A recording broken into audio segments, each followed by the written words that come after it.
Povo de Deus, graça e paz.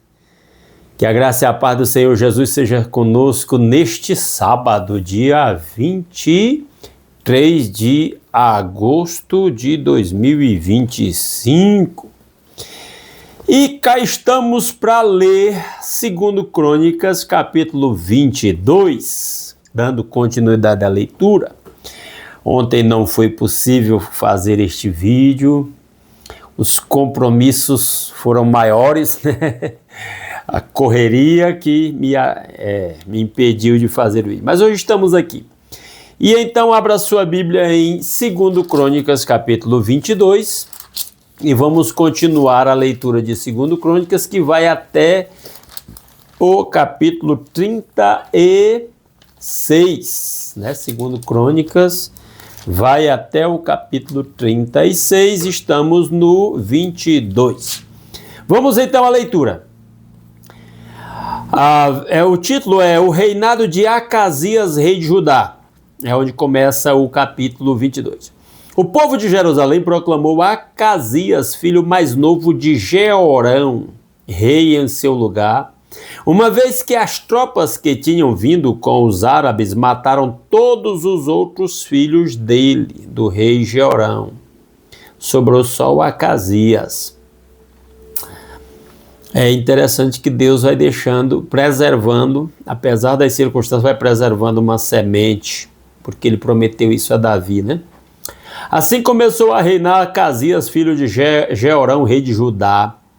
Acasias tinha 22 anos de idade quando começou a reinar e reinou 1 ano em Jerusalém. Reino rápido, só 1 ano. O nome de sua mãe era Atalia, neta de Onri. Ele também andou nos caminhos da família de Acabe. Olha que notícia ruim. A mãe dele era essa Atalia e ela era neto de Onri, parece que rei de Israel, que era um rei ímpio, não temia ao Senhor. E ele, aí se diz no verso 3, que ele andou nos caminhos da família de Acabe, que foi um dos reis mais ímpios de Israel, esposo da tal da Jezabel. E aí no versículo 3 diz, pois sua mãe lhe dava maus conselhos. Que coisa lamentável, né? Uma mulher ímpia, idólatra, sem temor a Deus, é motivo de ruína para um rei e, por meio do rei, da própria nação. Verso 4. Ele fez o que o Senhor reprova, como os membros da família de Acabe haviam feito. Pois depois da morte de seu pai, eles se tornaram seus conselheiros para a sua ruína. Ele também seguiu o conselho deles quando se aliou a Jorão, filho de Acabe, rei de Israel, e saiu à guerra contra Azael, rei da Síria, em Ramote de Gileade. Jorão foi ferido e voltou a Jezreel para recuperar-se dos ferimentos sofridos em Ramote, na batalha contra Azael, rei da Síria. Depois Acasias, rei de Judá, foi a Jezreel visitar Jorão, que se recuperava de seus ferimentos. A gente já leu essa história lá em 1 Reis. Por meio dessa visita, Deus provocou a queda do Acasias, rei ímpio de Judá. Quando ele chegou, saiu com Jorão ao encontro de Jeú, filho de Nissi, a quem o Senhor havia ungido para destruir a família de Acabe. Você está na companhia de gente má, então você vai sofrer as consequências das maldades dos maus com quem você se alia. É um exemplo que fica aqui para nós dessa aliança de Acasias com o Jorão. Verso 8. Quando Jeú estava executando o juízo sobre a família de Acabe, encontrou os líderes de Judá e os filhos dos parentes de Acasias que o serviam e os matou. Saiu então em busca de Acasias e seus soldados o capturaram em Samaria, onde estava escondido. Levado a Jeú, Acasias foi morto, mas não lhe negaram sepultura, pois disseram, ele era neto de Josafá, que buscou o Senhor de todo o coração. Assim a família de Acasias não tinha mais ninguém que pudesse ser rei. Olha que notícia triste. Quando Atalia, mãe de Acasias, soube que seu filho estava morto, mandou matar toda a família real de Judá. Olha a maldade dessa mulher. ímpia da família do ímpio Acabe da ímpia Jezabel. Mas Jeozeba, filha do rei Jeorão, pegou Joás, um dos filhos do rei Acasias, que iam ser assassinados, e o colocou num quarto junto com a sua ama. Assim Jeozeba, filha do rei Jeorão, mulher do sacerdote Joiada, irmã de Acasias, escondeu Joás de Atalia, de forma que ela não pôde matá-lo. Então a irmã do Joás, filha do rei aí, salvou o irmãozinho pequeno para proteger da morte. Instrumento de Deus para preservar a descendência de Davi. Verso 12, 6 anos ele ficou escondido com elas no templo de Deus, enquanto Atalia governava o país. Quando um povo se afasta de Deus, governantes ímpios se apoderam.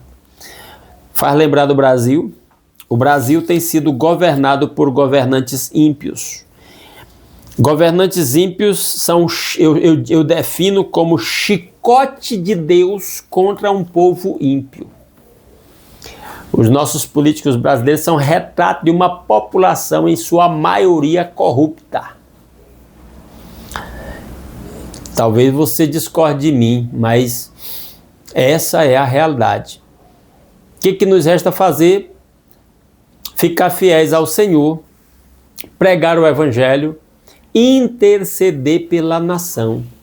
Interceder pela nação. Esses dias eu até vou fazer um vídeo rápido sobre isso a qualquer momento, mas eu estava pensando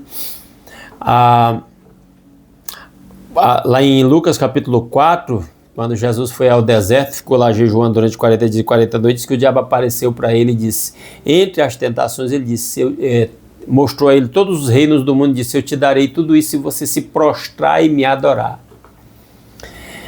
E aí eu fiquei pensando, muita gente pensa que só aconteceu com Jesus, sendo que todo dia o diabo está fazendo essa mesma proposta para um monte de gente, por muito menos, prometendo muito menos, e pessoas estão cedendo. Todo dia pessoas estão cedendo. E quando nós, voltando para o assunto governantes e política, o que nós temos de governantes ímpios que não temem ao Senhor e não seguem os princípios da palavra de Deus? É uma coisa absurda. A realidade brasileira hoje é lastimável. E aí o que nos resta fazer de novo? Pregar o Evangelho de Jesus, ficar fiel a Jesus, pregar o seu Evangelho, caminhar, prosseguir, olhando para Jesus e interceder pela nação. Como cristãos, é nosso papel orar pela salvação dos governantes, o arrependimento dele dos seus pecados, a libertação, ou até para Deus castigar os rebeldes, pesar a mão sobre os rebeldes que se rebelam contra a sua autoridade e que zombam do Senhor e que profanam o seu santo nome. Que Deus tenha misericórdia de nós e nos dê muita sabedoria. Amém, povo de Deus? Se Deus quiser, amanhã a gente volta às 5h30 da manhã para continuar a leitura de 2 Crônicas e eu aguardo vocês aqui. Fiquem na paz do Senhor Jesus. Um grande abraço a todos.